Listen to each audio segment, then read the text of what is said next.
Good evening. Welcome to the Usha Research Institute. Today we're going to take time out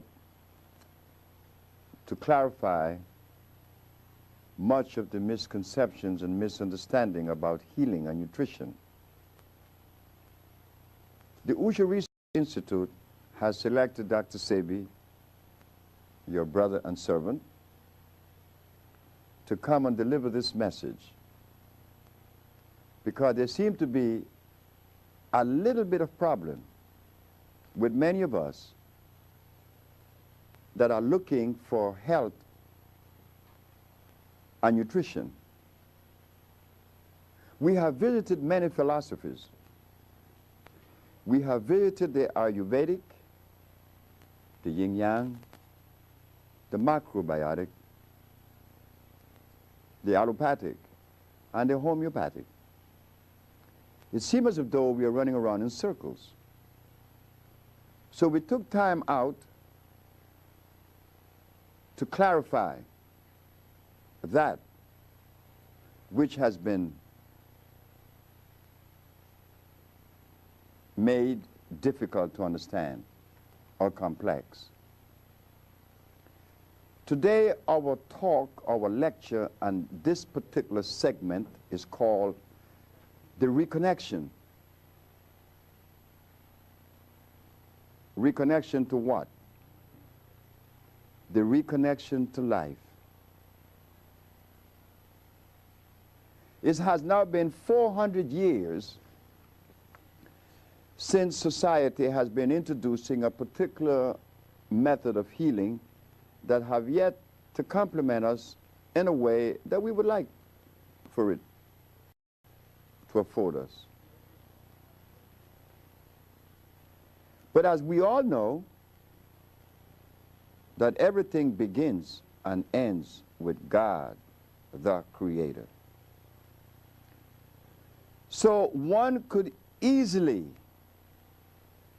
see or understand that if God is the creator of the universe, then it behooves us to understand those things that are made by God. That seemed to be some difficulty for many, because when we believe that the milk of a cow, an animal, is sufficient to afford nutrition to a human body, then one has to question that, because I am not an animal. That's common sense, I think. Animals produces milk for animal babies. Human beings, women, females, produces milk for human babies. But something happened to us that we elect to do just the opposite. Instead of us giving our babies the milk of a female human, we elect and chose to give our children the milk of an animal. I think that if we are to be scientific, intelligent, and lowest on the strata, to use our common sense, is there something wrong with that? And then, to compound the problem, is that the animal that we selected to afford us this milk is an animal that was made through the process of hybridization, an animal that is godless. God did not make a cow. You see why we are titling this subject as The Reconnection? How many of you sitting in the audience understood that or knew that? Well, I suspect that many of you doesn't. Why? Because in 1985, which is approximately 17 years ago, the Usher Research Institute took a position and showed the public of New York on WLI that carrots are artificial. Because they are artificial, they are unable to deliver the nutrition that one is looking for, because it is hybrid. You see, to understand nutrition, one has to use only those substances that are electrical. And the only substance on this planet that are electrical are the products that came with creation. Carrots didn't. Beets, rice, beans, wheatgrass, wheat. All these things are hybrid, plus much more. So what we are noticing is that there is gross misinformation when it relates to healing and nutrition. Because if in 1985 we didn't know that carrots was artificial, what else exists that we are unaware of? Well, brothers and sisters, ladies and gentlemen, there's much more. The reconnection does not allow for inconsistencies to prevail. For instance, if one is cosmically connected, meaning connected to the dictates of God Almighty, the Creator, one would never allow oneself to indulge in something other than those things that are of creation and Creator. You see, the things that God created, from the milk of a bison to the honey of a bee to the substance of a burdock plant and the kalawala, which is one of the most powerful plants in the world. These plants are electrical, opposed to comfrey, opposed to aloe vera, ginseng, rose hips, and vitamins. You see, the difference is one is electrical, one is non-electrical. And the non-electrical contains what? Starch as a base. So you see, in the reconnection, we find that we begin to clarify much of the inconsistencies. We go into this little other part that is most unnecessary.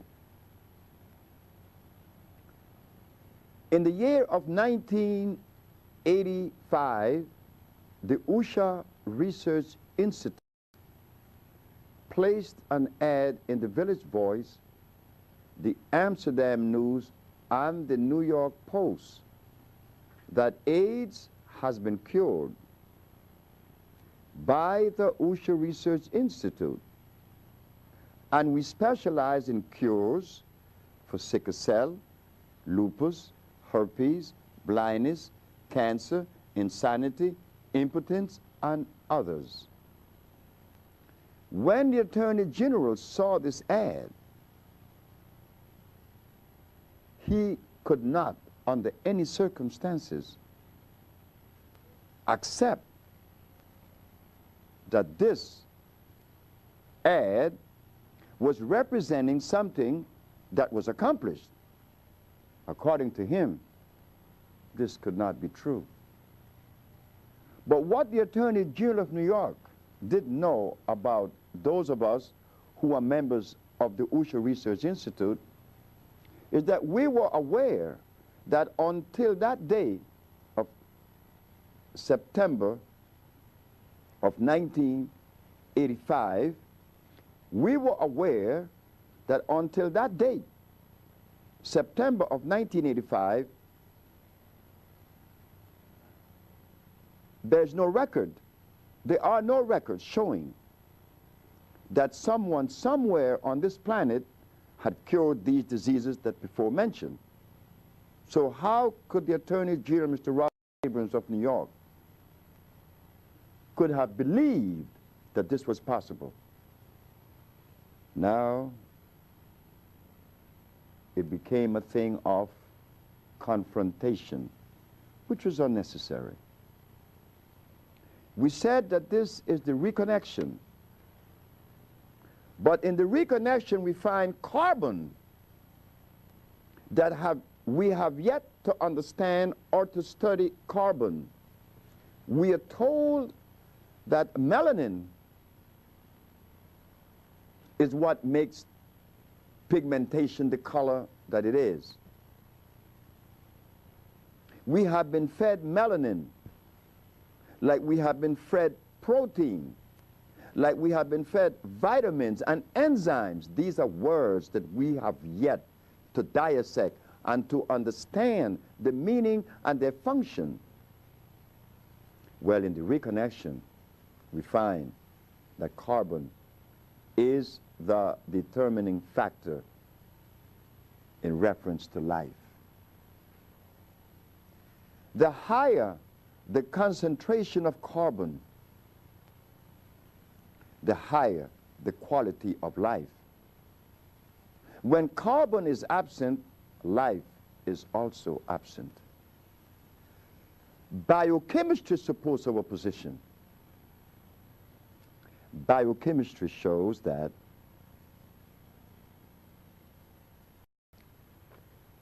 carbon, hydrogen, and oxygen, three combined, has to be present for life to exist. But instead of us learning about the function of carbon and iron, we've been fed vitamins, protein, enzymes, and melanin. But when the question is asked about these particular substances, that is very important. One of the most important questions that should be asked, are they electrical? People seem to think that this question should not have been asked. Shouldn't have been asked. Is it electrical? Well, science shows us that that question should be asked. Why? Because the human body is electrical. And any substance that would assimilate and render the good or nutrition that we are searching and pursuing, that substance must necessarily be electrical. And then, if it is electrical, it will have a definite amount of electrons per atom, separating one element or mineral from the other. You see, in nature, everything lives by its own kind, with its own kind. Remember, we talk about chemical affinity. So when we reconnect, we find that carbon is the determining factor. So this talk is the carbon papers. Science shows that without carbon, life is very, very poor or non-existent. And this is where the compounds of the USHA Research Institute comes into play. We carefully selected from the forest plants that are the highest in electrical vibration. And ladies and gentlemen, we said that God begins and ends with everything. This forced us and compels us to go to the Holy Bible. The Holy Bible teaches us in the book of Genesis that the herbs are for the healing of the nations. The book of Ezekiel 47:12 repeats the herbs are for the healing of the nations. We again go to the last book in the Holy Bible. The herbs are for the healing of the nations. So, brothers and sisters, ladies and gentlemen, God shows us in the first book, in the middle book, and in the last book, just in case that we overlook one, we will get it in the other. And if we miss the other, we get it in the last. So shouldn't the question be asked, are we willingly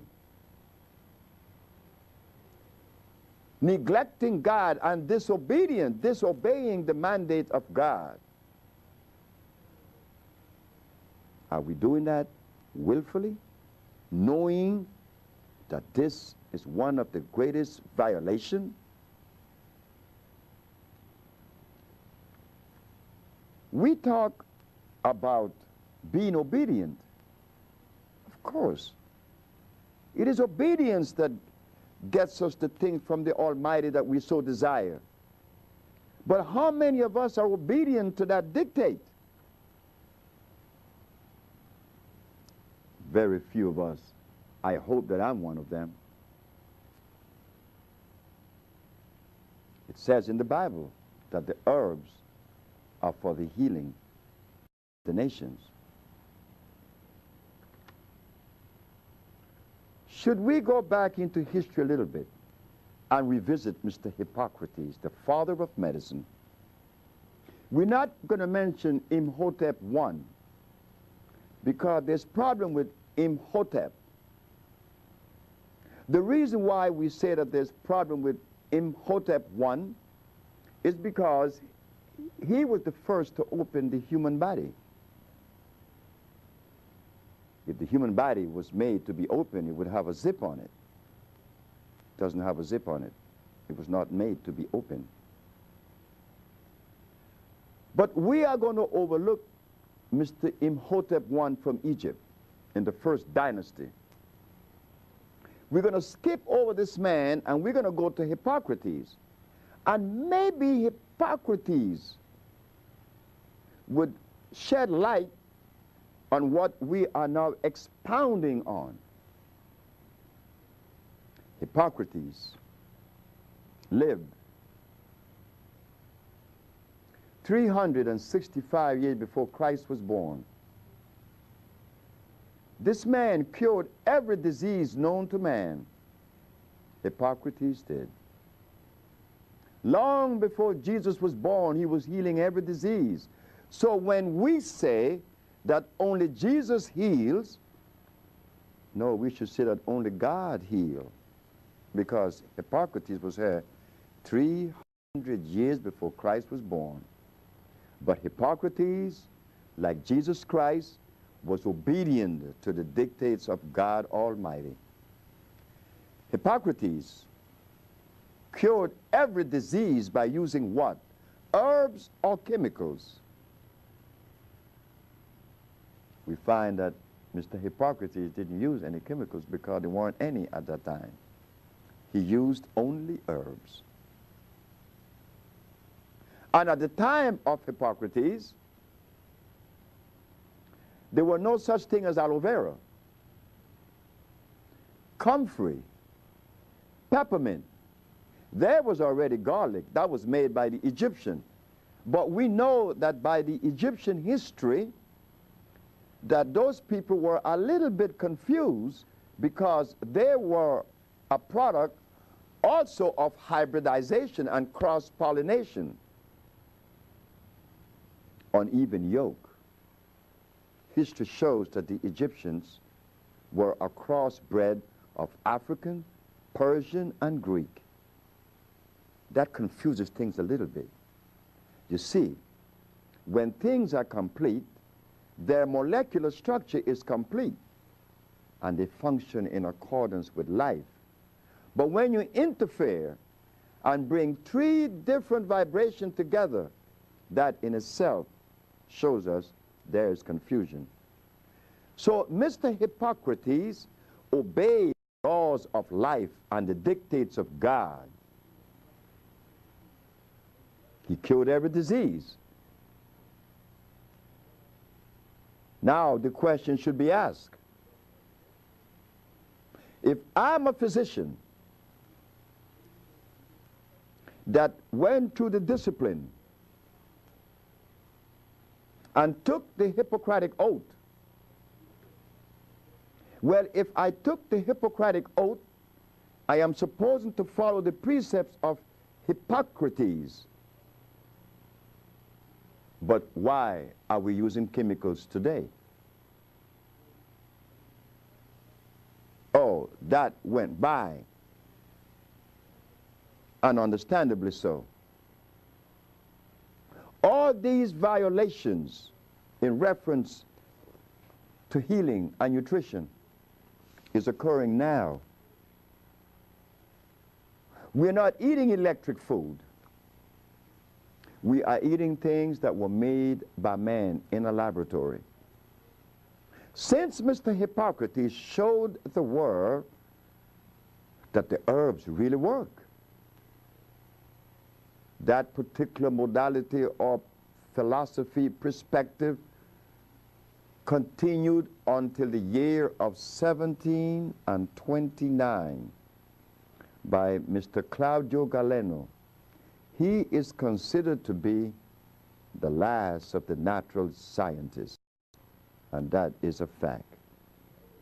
Since this man, Galeno, the Italian, what we find ourselves now using are chemicals that are inorganic and carcinogenic. So, ladies and gentlemen, what went wrong? What could have happened that caused us to disconnect? Why have we continued to practice such inconsistencies? Well, there is something that we just found out in the last 15 or 20 years. There is a substance that has been fed to our people in and out of Africa and probably around the world, because a seed in Asia, not only in Africa, a seed in South America. I saw it in Brazil, I saw it in Suriname, I saw it in Guyana, I saw it all through Central America. What we are talking about is cyanide. Cyanide have a tendency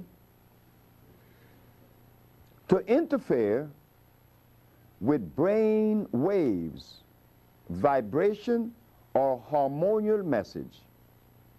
Cyanide interfere with the hypothalamus. Cyanide interfere with the pituitary gland. Cyanide interfere with the central nerve system. Something had to interfere, because we are continuing to violate that ecclesiastical mandate. The herbs are for the healing of the nations. And those of us that may have read that particular chapter in the Bible, or those chapters, we think that what we see today around us in the gardens and the fields, that these things, since they are herbs, well, God made them. They must be good. So I'm going to use aloe vera to cleanse your intestines. I'm going to use comfrey to strengthen your bones. But ladies and gentlemen, little did we know that comfrey was made just like aloe vera was made. They tell us that comfrey has calcium. It is called knit bone, consound, has many names. But they never tell us that comfrey is responsible for severe anemia. Yes, it may work efficiently, probably in one part of the body and affecting a whole lot others, like garlic. Garlic is a substance that would definitely lower your pressure because it would eat up the cholesterol in the arteries. But did they tell us that garlic, not only does it remove the plaque or the cholesterol, it eats the membrane because garlic is unstable. It is another product that was made by man through the process of hybridization and cross-pollination. Garlic is a poison. Garlic has an oxide known as the oxide of allyl. This is why when you put garlic on a knife and you cut someone, the wound would never heal. So, ladies and gentlemen, we are bringing forth the questions. We are asking the questions that were not asked, probably because of fear or whatever reason. But it is time. Disease is running rampant. And at the Usha Research Institute, we feel that if we have accomplished all of these things, such as the cure for AIDS, sickle cell blindness, and others, then naturally, we expect for the rest of the healers to converge on this particular modality or research. And it's not forthcoming, so humanity will suffer a little bit longer.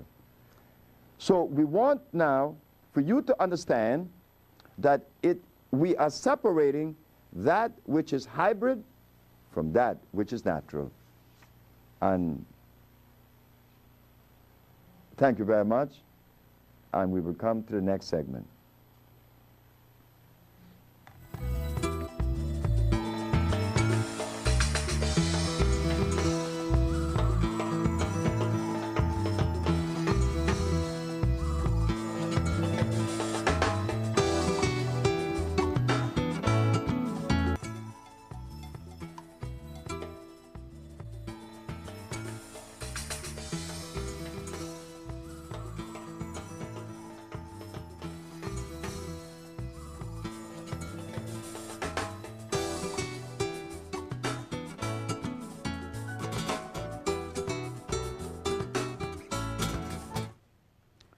Now we'll enter this other zone, a zone that was of most importance.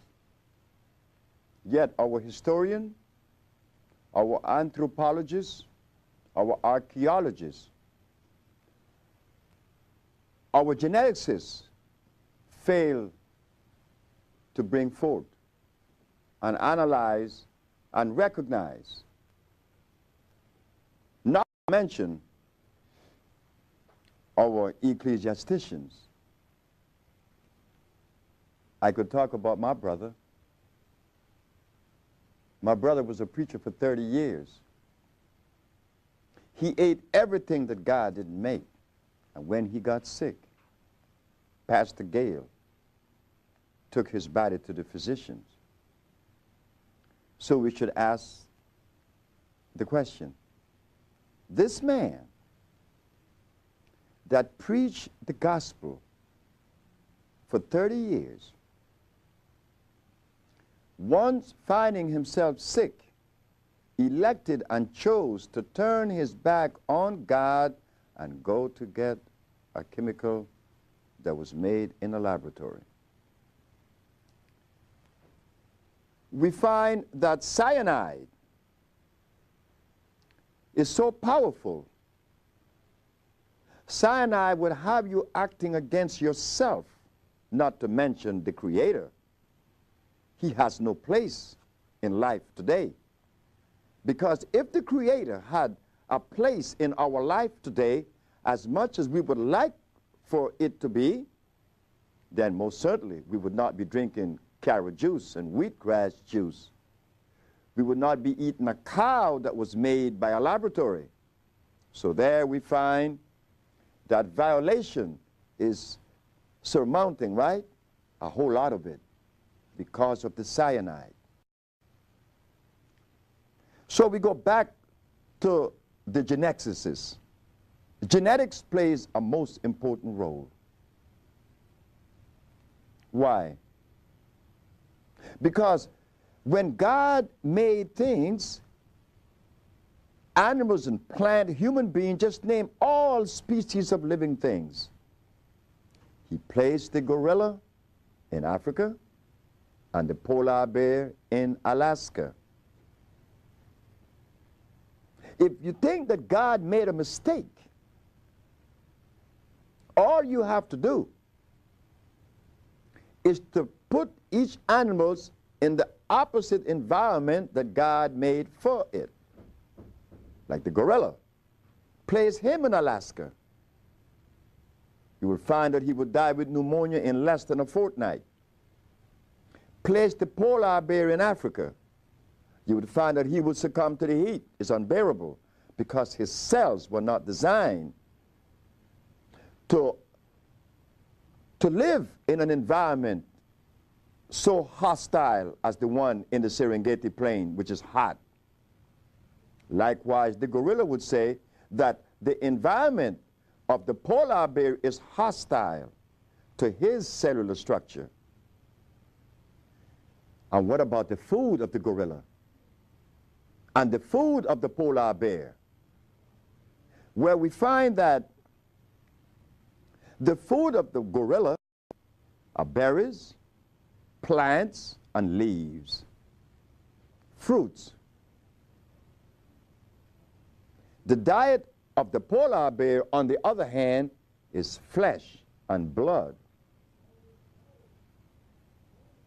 If we believe, like we always does, we believe in philosophy. We believe in everything, but we never know anything. We just don't know anything. We believe in a whole lot of things. Like I always say that I prefer to deliver myself to God than to believe in God because there is uncertainty. The polar bear eats blood. Not so for the gorilla. He's plant. But now we look at the behavior of these two animals. We find that the gorilla is a very pleasant animal. He has no enemies in the forest. He raises his offspring just like we do. Just like we do, he raises his offspring. He's a pleasant animal.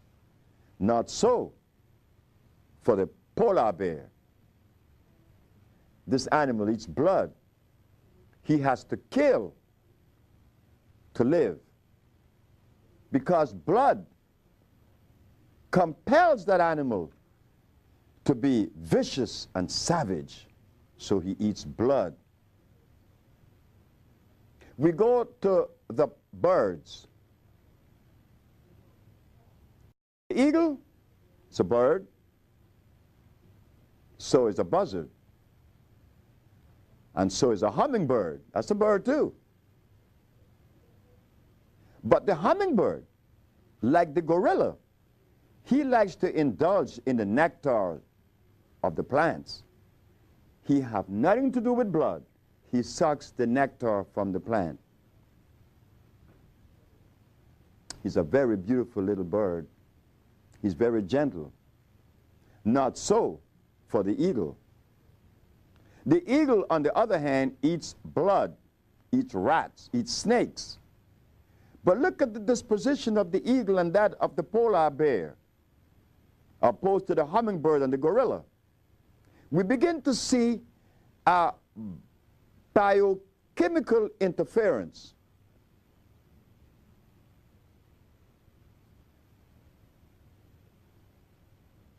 We apply that same example to the plants.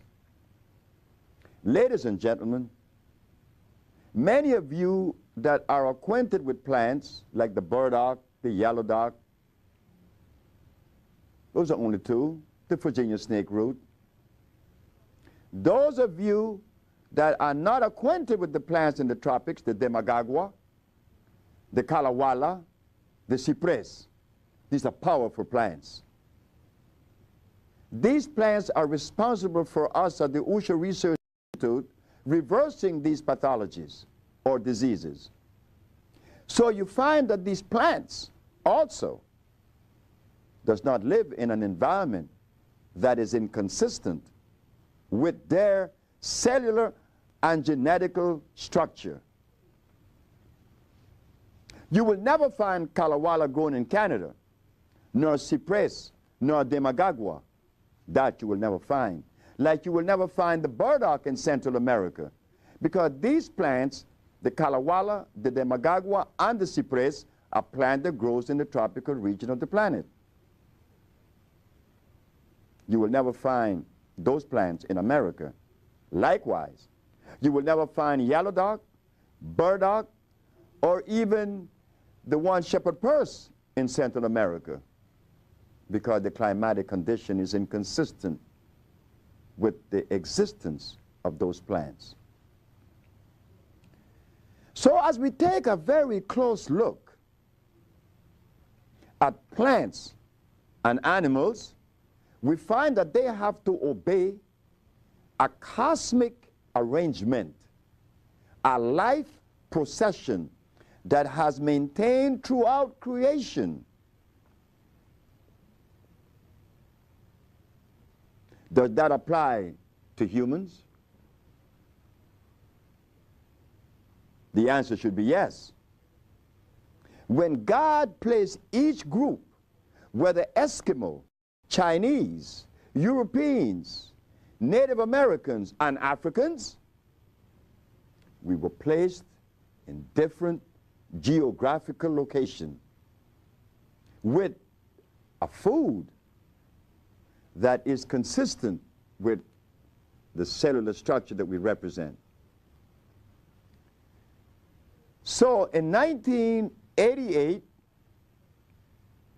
when the Usha Research Institute was litigated in the Supreme Court of New York because the ad read that AIDS and the rest of the diseases were cured, while being litigated, we asked the Supreme Court of New York, since God made specific food for specific gene group, when you remove the Africans from Africa, did you bring his food with him?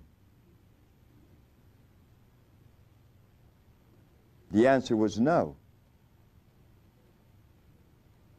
We're brothers and sisters. If the food that God made for us was not brought with us when we were brought on those ships from Africa 500 years ago, what are we eating? What are we ingesting?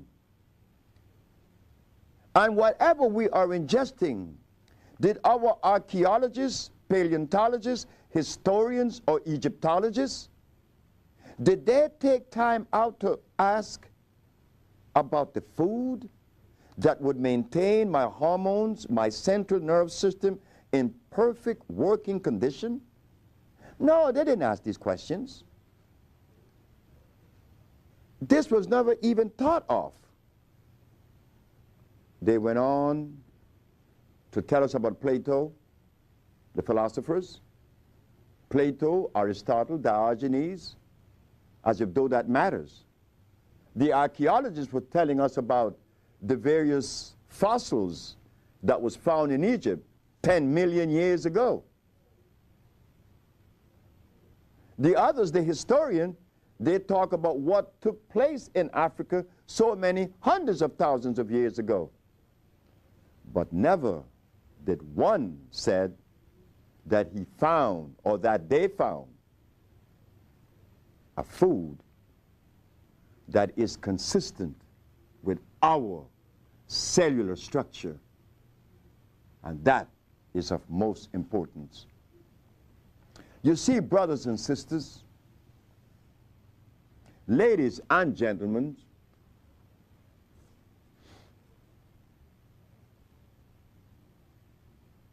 to understand healing, to understand health,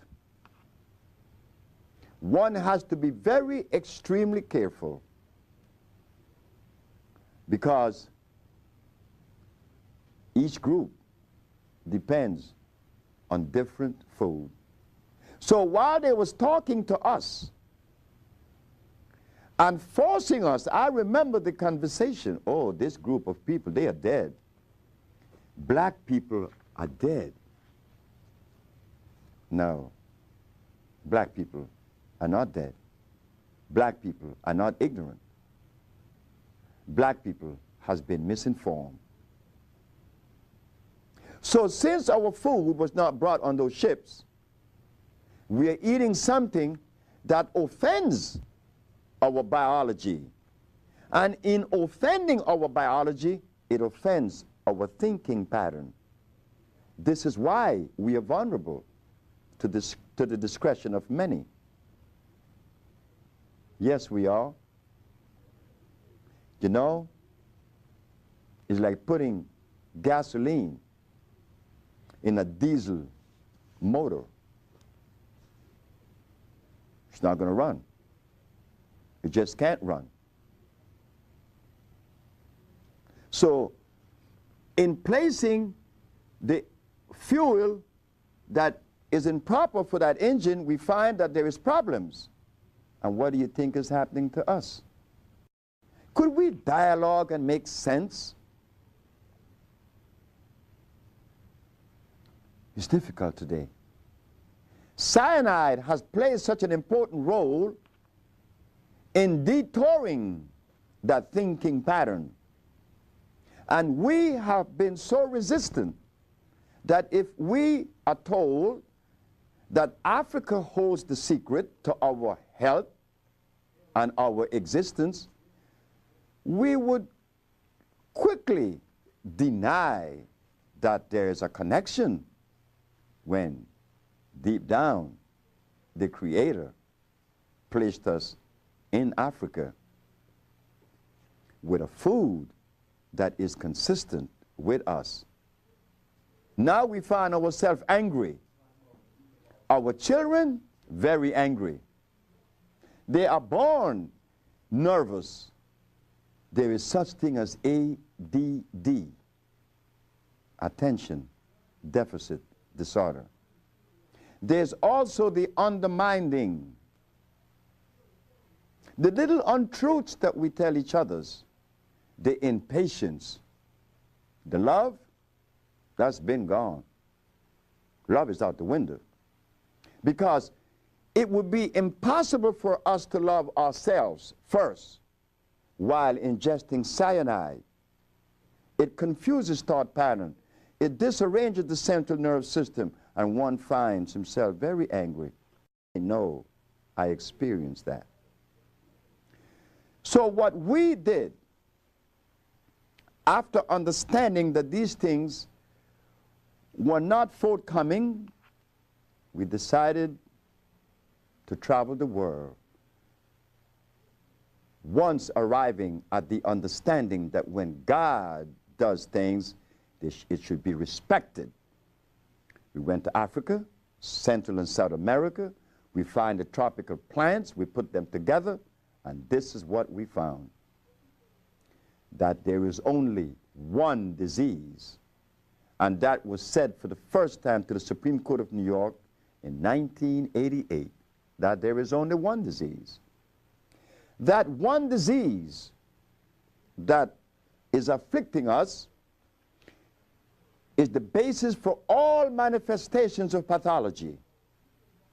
The mucous membrane has been compromised. Compromised by what? By an acid substance.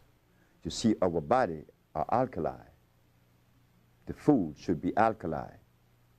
Being that it is alkali, it is acid-free and it is electrical. You will never find a battery that says acid battery. No. If the battery has energy, it is alkali.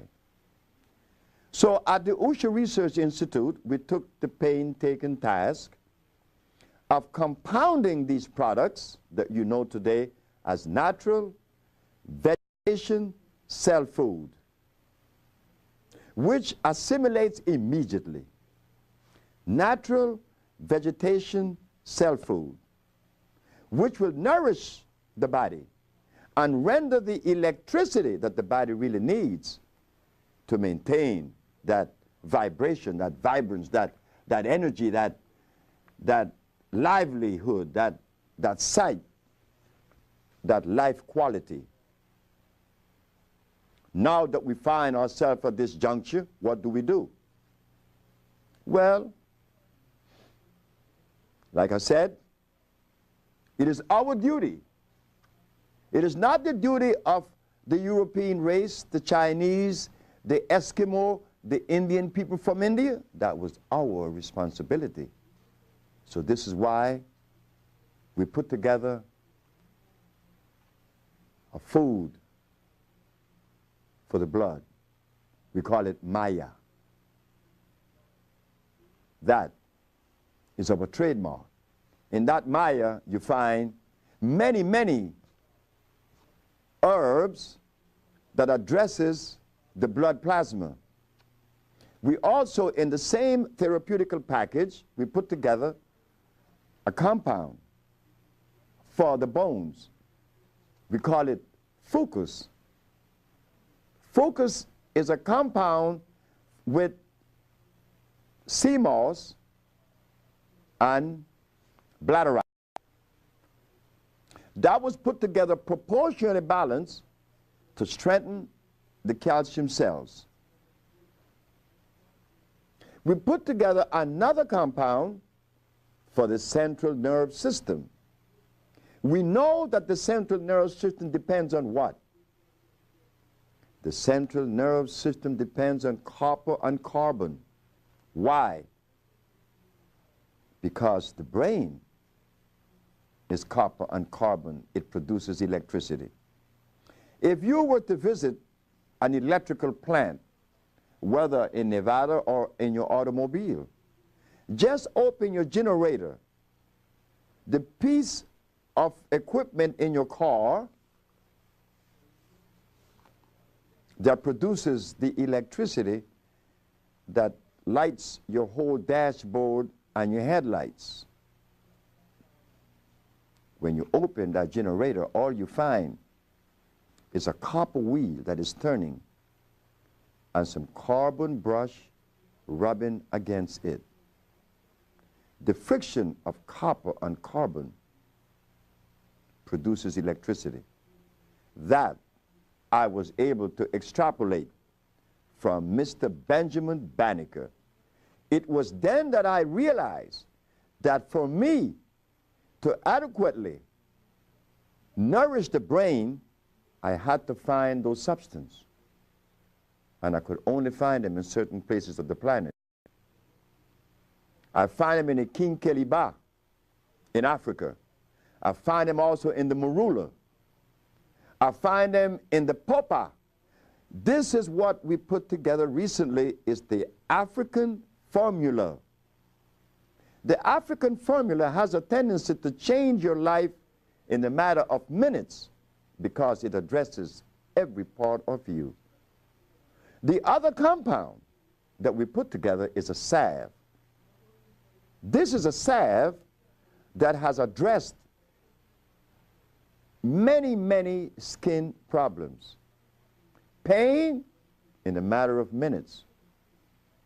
Headaches in seconds. On the skin, carpal tunnel syndrome is properly addressed in a matter of minutes. Iron fluorine, like we before mentioned, iron is one of the most important mineral on the planet. And the reason for that is that iron is the only magnetic mineral on the planet. It attracts every other mineral to it. So when you ingest iron, you are ingesting every other mineral on the planet, and they are 102. This is why when people come to us that are severely anemic, we recommend our iron, our natural vegetation cell food, which is iron fluorine. Not only does it revitalize the cells in the blood, but we should know this, that iron is what conveys oxygen to the brain, and oxygen is what the brain converts and uses for electricity. It is the food of the brain. So you see that there are many things that need to be unraveled, because there seemed to be such a gross misconception. They brought us protein, they brought us enzymes, they brought us vitamins, they brought us melanin. But we have yet to accommodate these things in our human biology. They tell us. But then I started thinking that I stopped eating protein 39 years ago. Vitamins, I stopped them likewise 39 years ago. Enzymes, well, I never knew what was enzymes. I know many people think that they know. But like everything else, like this Dr. Lionel Paulin, he brought us vitamin C. What is vitamin C? Oh, I know what the answer would be. Vitamin C is good for your immune system. It strengthens the immune system. Not so. Vitamin C is ascorbic acid. The body has no place for acidity. The body is alkaline. So you see, in the carbon papers that we are presenting, we are unraveling much of the misconceptions. And this is why we are privileged today, and for the past 28 years, to address all these major diseases in the way, in the manner in which they should have been addressed. But then another thing shows up, is that today, unlike yesterday, there were more love among us. And then we ask ourselves the question, why is it that the love that we would like to manifest, you know, to feel warm when we see another human being, to give that human being our love, the best that we have to offer, that is not forthcoming, not only to our own selves. We have turned against ourselves. First, because of the cyanide that has confounded these neurons in the brain.